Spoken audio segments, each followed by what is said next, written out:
Good morning student. आज का हमारा टॉपिक है समास। तो देखिए हम लोग समास किसे कहेंगे, जब दो या दो से अधिक पद आपस में मिलेंगे तो इस मिलने की क्रिया को ही या जुड़ने की क्रिया को ही हम लोग समास कहेंगे। जब दो या दो से अधिक पद, दो हो सकता है या दो से अधिक, तीन चार, जितना भी हम लोग ऐड कर सकते हैं। तो जब दो या दो से अधिक पद आपस में मिलते हैं तो इस मिलने की क्रिया को हम लोग समास कहते हैं। तो देखिए क्या बोली मैं, पद मिलते हैं। क्या मिलते हैं? पद। तो दो या दो से अधिक पद जब मिलते हैं तो देखिए पद किसे कहते हैं। तो पद को समझने के लिए हम लोग हिंदी में शब्द का यूज करेंगे। हिंदी में शब्द का यूज करेंगे। तो अगर समास को हम लोग हिंदी में बताना चाहें तो दो या दो से अधिक शब्द आपस में मिलते हैं और मिल करके कुछ नया शब्द बनाते हैं तो उसे समास कहा जाता है। दो या दो से अधिक शब्द आपस में मिल करके या जुड़ करके कुछ नए शब्द का निर्माण करते हैं तो उसे हम लोग समास कहते हैं। और समास का अर्थ है संक्षिप्तीकरण, अर्थात उसको छोटा करना। बहुत सारे क्या रहेंगे, हम लोग के शब्द रहेंगे, उसको छोटा करके बनाना, ये क्या कहलाएगा? समास कहलाएगा। तो हिंदी में हम लोगों का शब्द पहले देखते हैं, शब्द किसे कहते हैं। तो वर्ण मिल करके, वर्ण अक्षर आप लोग पढ़े होंगे, अ आ ई यू वगैरह वगैरह बहुत सारे वर्ण हैं। तो वही वर्ण अक्षर जो है मिल करके शब्द का निर्माण करते हैं। तो जब दो या दो से अधिक वर्ण आपस में मिल करके, जब दो या दो से अधिक वर्ण आपस में मिल करके कुछ एक सार्थक शब्द का निर्माण करते हैं तो उसे हम लोग शब्द कहेंगे। वर्ण आपस में मिलकर के क्या है? शब्द का निर्माण करते हैं। दो या दो से अधिक वर्ण आपस में जुड़ जाते हैं और शब्द बन जाते हैं। लेकिन वह जो वर्ण है वो जुड़े हुए हैं, वह ऐसा होना चाहिए कि उसका कोई ना कोई अर्थ निकले, नहीं तो वह शब्द के अंतर्गत नहीं आएगा। तो देखते हैं हम लोग पहले शब्द किसे कहेंगे। तो शब्द की ओर देखते हैं। दो या दो से अधिक वर्णों को हम लोग जोड़ देते हैं। जैसे मैं जोड़ी कमल है, इसमें हम लोगों का कितने वर्ण हैं? यहाँ पर तो तीन ही दिखाई दे रहा होगा आप लोगों को, लेकिन हम लोग इसको अच्छे से व्याकरणिक दृष्टि से अलग करेंगे तो क प्लस अ प्लस म प्लस अ प्लस ल प्लस अ, मतलब यहाँ पर 6 वर्ण हो जाते हैं। लेकिन यहाँ पर हम लोग डायरेक्ट देख लेते हैं, क म और ल को जोड़ दिए तो क्या हो गया? कमल। तो यह तीन वर्ण है, यहाँ पर तीन अक्षर है, क है, म है और ल है। तो तीनों अक्षर जुड़ करके क्या हो गए? शब्द का निर्माण किए हैं। और यह शब्द ही बना है क्योंकि कमल का अर्थ आप लोग जानते होंगे एक प्रकार का पुष्प होता है। या हम लोग तीन वर्ण यहाँ पर हैं, तीन अक्षर हैं, इनको हम लोग ऐसे भी जोड़ सकते हैं, म ल क। ये माँ को हम लोग इधर ले आए, ला को इधर ले आए और का को इधर ले गए तो मलक का यहाँ पर कोई अर्थ, मलक का कोई अर्थ होता ही नहीं है, तो यहाँ शब्द नहीं होगा। तो वर्णों को जोड़ने की क्रिया या वर्ण आपस में जुड़ करके क्या है? शब्द का निर्माण करते हैं। दो या दो से अधिक वर्ण जुड़ करके शब्द बनते हैं। लेकिन वे शब्द कब बनते हैं? जब उनका कोई ना कोई सार्थक अर्थ हो। यहाँ कमल का सार्थक अर्थ है तो ये क्या है? शब्द है।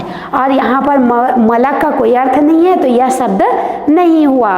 तो देखिए ये तो शब्द समझ में आ गया हिंदी में। जब दो या दो से अधिक शब्द आपस में मिलते हैं तो उस मिलने की क्रिया को हम लोग समास कहते हैं। अब हम लोग आ जाते हैं पद की ओर। हिंदी में पद किसे कहेंगे? हम लोग हिंदी का पहले सीख रहे हैं क्योंकि हम लोगों की मातृभाषा हिंदी है जी, तो हम लोग हिंदी को पहले देखेंगे। ठीक है, तो देखिए यहाँ पर पद किसे कहेंगे, हिंदी में पद किसे कहेंगे। तो शब्द तो समझ में आ गया कि शब्द मतलब कि वर्ण आपस में जुड़ करके शब्द का निर्माण करते हैं। और ये पद भी है जो क्या है? वर्ण आपस में जुड़ करके पद का भी निर्माण करते हैं। लेकिन दोनों में अंतर इतना है कि शब्द क्या है? कोई भी शब्द, जैसे हम लोग कमल ले लिए तो यह जो शब्द रहेगा वह स्वतंत्र रहेगा, इसको हम लोग कमल ऐसे ही यूज कर सकते हैं। लेकिन जब उसको हम लोग पद बनाएंगे तो वह सेंटेंस में, वाक्य में यूज हो जाएगा। जैसे वह कमल का फूल है, वह कमल का फूल है, वह कमल का फूल है। तो देखिए वह कमल का फूल है, हम लोग सेंटेंस या वाक्य में यूज कर लिए। तो यहाँ पर भी हम लोगों का कमल आ गया है, लेकिन हम लोग यहाँ पर वाक्य में जब देखेंगे तो यह पद है क्योंकि यह वाक्य को बनाने में हेल्प कर रहा है, इसीलिए यह क्या है? स्वतंत्र रूप से यूज नहीं हुआ है। तो यह यहाँ पर क्या हुआ? यह पद हुआ। लेकिन यहाँ पर शब्द हुआ क्योंकि हम लोग इसको स्वतंत्र रूप से यूज किए हैं। अब इसी प्रकार से हम लोग देखते हैं हिंदी में पद किसे कहेंगे। तभी तो हम लोग पद को जोड़ करके समास का निर्माण करेंगे या समासिक शब्द बनाएंगे हम लोग। तो देखिए यहाँ पर संस्कृत में पद किसे कहेंगे? तो शब्द में, किसी भी शब्द में, शब्द तो आप लोग हिंदी में जान रहे हैं, वर्णों को जोड़ देते हैं तो शब्द बन जाता है जिसका कोई अर्थ होना चाहिए। तो देखते हैं शब्द के बाद हम लोग पद का निर्माण करेंगे। तो शब्द जो है, जैसे हम लोग लिख देते हैं बालक, शब्द क्या है हम लोग का? एक शब्द है बालक। अब इसी प्रकार हम लोग इसको पद बनाएंगे शब्द को। तो अगर शब्द के साथ हम लोग विभक्ति चिन्ह ऐड कर देते हैं, विभक्ति चिन्ह जोड़ देते हैं या प्रत्यय जोड़ देते हैं तो वह पद बन जाता है। शब्द के साथ अगर हम लोग विभक्ति चिन्ह जोड़ देते हैं तो यह क्या बन जाता है? पद बन जाता है। जैसे देखिए बालकः, ये यहाँ पर हम लोगों का बालकः विभक्ति चिन्ह या प्रत्यय ऐड हो गया है तो ये पद बन गया। उसी प्रकार से बालकौ, और बोल सकते हैं बालकाः, बालकः, बालकौ, बालकाः। तो यहाँ पर देखिए ये विभक्ति चिन्ह यहाँ पर ऐड कर दिए हैं तो ये भी पद बन गया। बालका एक पद है, बालकाओ यहाँ पर आओ की कवि आओ है तो ये भी क्या है? प्रत्यय यहाँ पर ऐड है तो ये भी पद हो गया। और यहाँ पर बालका आह वाला हम लोग प्रत्यय ऐड किए हैं तो ये भी क्या हो गया? पद हो गया। तो पद का अर्थ है कि ऐसा शब्द जिसके साथ, ऐसा शब्द जिसके साथ विभक्ति चिन्ह जुड़ा हुआ हो या प्रत्यय जुड़ा हुआ हो उसे हम लोग पद कहेंगे। या फिर हम लोग कोई धातु भी यूज कर सकते हैं, क्रिया, कोई भी धातु के साथ अगर हम लोग विभक्ति चिन्ह ऐड कर देंगे तो वो भी पद बन जाएगा। तो अब हम लोग देखते हैं समास किसे कहते हैं। तो संस्कृत में हम लोग आज पढ़ेंगे समास किसे कहते हैं। तो देखिए जब दो या दो से अधिक पद, दो हो सकता है या उससे अधिक पद, जब दो या दो से अधिक पद आपस में जुड़ते हैं तो उस जुड़ने की क्रिया को ही हम लोग समास कहेंगे। तो देखते हैं हम लोग दो पद को जोड़ देते हैं। एक ले लेते हैं सबसे सिंपल वाला बालकः, हम लोग पास एक बालक आ गया यहाँ पर। उसके बाद और एक बालक ले लेते हैं बालकः, एक और बालक ले लिए हम लोग। और देखिए हम लोग एक और भी बालक ले लेंगे बालकः। तो देखिए हम लोगों का कितने हैं? ये बालकः एक बालक हो गया, बालकः एक और बालक हो गया और बालकः हमारे पास एक और भी बालक हो गया है। तो अब हम लोग इसको जोड़ देंगे। क्या कर देंगे? इसको ज्वाइंट कर देंगे, समासिक शब्द बना देंगे। तो बालकः, बालकौ, बालकाः, तो बालक का तृतीया, एक वचन, द्विवचन और बहुवचन तीनों को जोड़ेंगे तो बहुवचन हो जाएगा 3 की संख्या में। तो बालकः, बालकौ, बालकाः, बहुवचन के लिए बालकाः यूज किया जाता है। तो हम लोगों का क्या हो जाएगा? बालकाः मतलब 3 बालक, या फिर तो हम लोग बहुत सारे बालक के लिए भी ये बालकाः यूज करते हैं। तो देखिए बालकः, बालकः, बालकः और बालकाः को जोड़ देंगे तो क्या हो जाएगा? बालकाः हो जाएगा।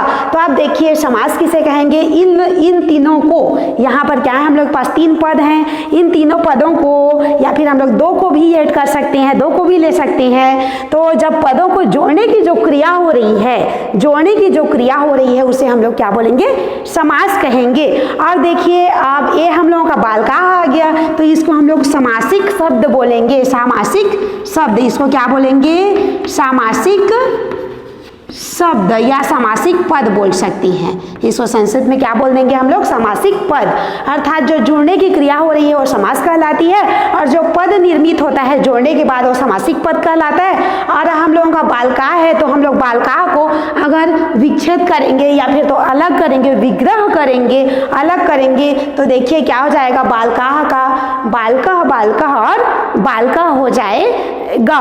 तो इसे हम लोग क्या बोलेंगे? समास विग्रह बोलेंगे। तो हम लोगों का ये समास विग्रह हो गया। इसको हम लोग की जो जोड़ने की क्रिया है वो समास हो गया और जो समासिक पद निर्मित हुआ है, जो पद निर्मित हुआ है उसे समासिक पद या समासिक शब्द हम लोग कहेंगे। तो अब देखते हैं हम लोग समास तो हम लोगों का हो चुका। अब देखते हैं समास हम लोगों के कितने प्रकार के होते हैं। तो समास हम लोगों के 4 प्रकार के होते हैं। समास कितने प्रकार के होते हैं? 4 प्रकार के होते हैं। समास 4 प्रकार के होते हैं। हम लोगों के समास के कितने प्रकार होते हैं? 4 प्रकार होते हैं। तो फर्स्ट है हम लोगों का अव्ययी भाव समास। क्या है? फर्स्ट है अव्ययी भाव समास। फर्स्ट हम लोगों का हो गया अव्ययी भाव समास। सेकेंड हो गया हम लोगों का तत्पुरुष समास। क्या हो गया? तत्पुरुष समास। तत्पुरुष समास लिख सकते हैं। और तत्पुरुष समास के अंतर्गत 2 और आते हैं इसी के अंदर में, अव्ययी भाव समास, तत्पुरुष समास और ये हो गया कर्मधारय समास।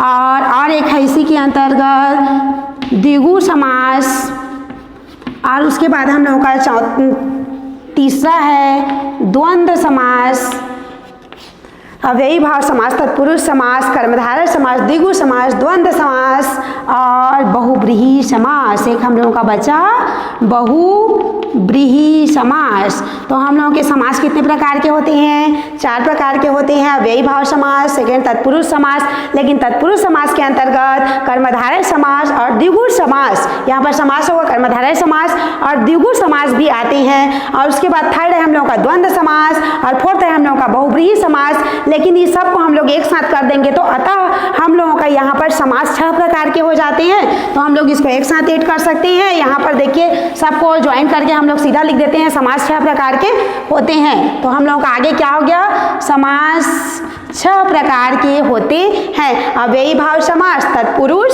समास। अब देखिए तत्पुरुष समास के बाद क्या है हम लोगों का? कर्मधारय समास। क्या है? कर्मधारय समास। उसके बाद देखते हैं द्विगु समास। हम लोगों का कौन सा समास है? द्विगु समास। अब उसके बाद देखते हैं हम लोगों का द्वंद्व समास। द्विगु के बाद होता है द्वंद्व समास। उसके बाद होता है बहुब्रीहि समास। उसके बाद क्या होगा? बहुब्रीहि समास। तो हम लोगों का यहाँ पर कितने समास उपलब्ध हो गए हैं? 6 प्रकार के समास हो गए हैं। फर्स्ट अव्ययी भाव समास, सेकेंड तत्पुरुष समास, थर्ड कर्मधारय समास और उसके बाद द्विगु समास, फिर द्वंद्व समास, फिर बहुब्रीहि समास। इसको हम लोग शॉर्टकट में बोल सकते हैं अव्ययी भाव समास, तत्पुरुष समास, कर्मधारय समास, द्विगु, द्वंद्व और बहुब्रीहि समास। तो हम लोगों का कितने प्रकार के समास हो गया? 6 प्रकार के समास हो गए। अब हम लोग इसको अलग अलग से डिटेल में एक एक समास के बारे में अगले वीडियो में पढ़ेंगे। Thank you.